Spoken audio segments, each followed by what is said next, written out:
Meet Christina Soltide, just recently turned 17, and for a gift, her parents have given her this little card. Tonight, she's off to visit some friends in a nearby town. Perhaps she isn't paying enough attention, or maybe it's the fog. Whatever the cause, Christina will take the wrong exit off the highway this evening. She's in for a ride she'll never forget, because this particular exit leads straight into the Twilight Zone.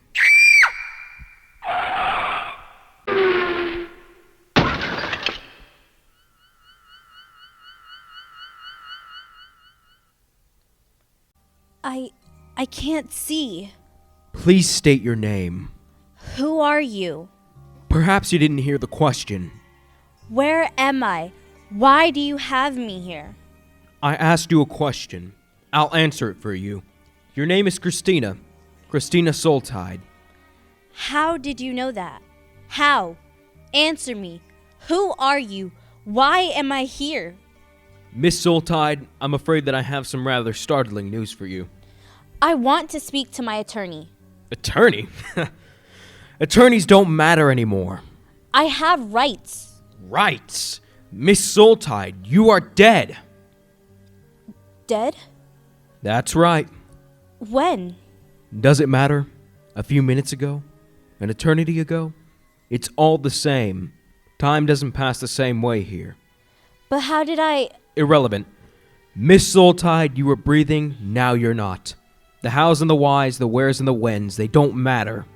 I have other questions. No. Let's see if you recognize this date. November 27th, 2015. What are you talking about? How am I supposed to remember? Let me remind you, you were on an outing to the mall with your church youth group. Christmas shopping? I do remember. This place confuses my mind. That was just the other day, I think. What does that have to do with anything? All in good time, Miss Soltide. No, time is not up. I need a few more minutes. Just a few more minutes, please. What? There was an old man at the mall that day. Remember? There was a lot of... Oh yeah, I remember. The weird guy. He kept trying to talk to me, asking me questions. I almost lost the rest of the group because of him. Wouldn't that have been a shame? His breath smelled real bad, too. I was desperate to get away from him. Poor you. Whenever I tried to walk away, he'd follow me. Finally, I saw Pastor Tom way up ahead, and I just made a break for it. I never saw the old guy after that. Wait, not now. Just give me a little bit more time. Who are you talking to? Did you attend church regularly, Miss Soltide? Church, Sunday school, youth group, Wednesday night, business meetings, annual picnics, all of it. I even went to a Christian school. Did your church teach you about hell? Yes. So you're aware of the pit where the worm does not die? Yes. You knew of the land of the lost, of the fire that never says enough, of the darkness so thick it pierces the soul. I knew. Then I must ask you, Miss Soltide, did you know of the only requirement for ending up there, for gaining residence in such a vile place? To be born, I suppose. According to Romans, all have sinned and fallen, short of the glory of God.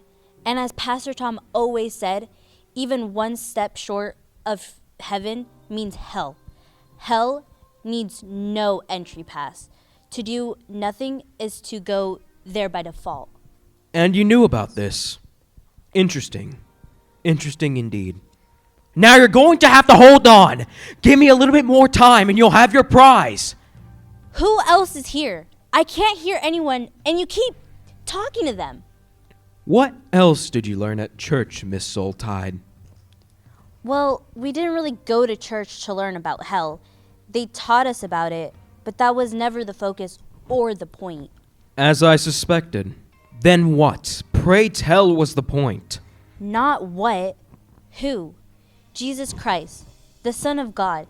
He was the reason we gathered together, to worship him and encourage one another in our faith, our faith in him.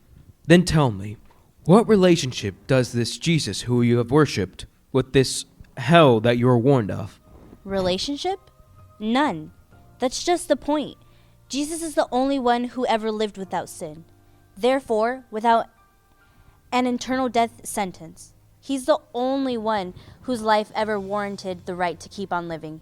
Yet, he chose to die so that men who were headed to hell might go to heaven. Did you yourself have a relationship with this Jesus? Or is your head just simply filled with random facts? I love the Lord. He has been my personal savior for a long time. You disgust me! Let's see if I understand the facts. All right, You knew about hell. I did. You knew that apart from a relationship with Jesus Christ, all men will be incarcerated there, not for a day, but for all eternity. I did. You knew, on the other hand, that the price had been paid, and that a way of escape had been won. You knew that the way to heaven was only a prayer away. Yes, I did. And you knew this for some time? Just about all my life. You knew it that day at the mall? Yes, of course I did. That being the case, I have one final question for you, Miss Soultide. Why didn't you tell me? No! No! No! Life is made of choices, large and small decisions, that forever shape our lives and the lives of those around us. One night at the mall, Christina Soultide faced such a choice: to bear the good tidings of Christ, or to ignore a helpless stranger made in the image of God. Christina had all the answers, she just wasn't telling. That mall could be anywhere, and Christina could be any of us. Before you pass up on an opportunity to tell another person about the blessed hope, remember Christina Soultide. And just remember, the soul you reach might not even be your own. Hard lessons, lessons learned in the Thylite Zone.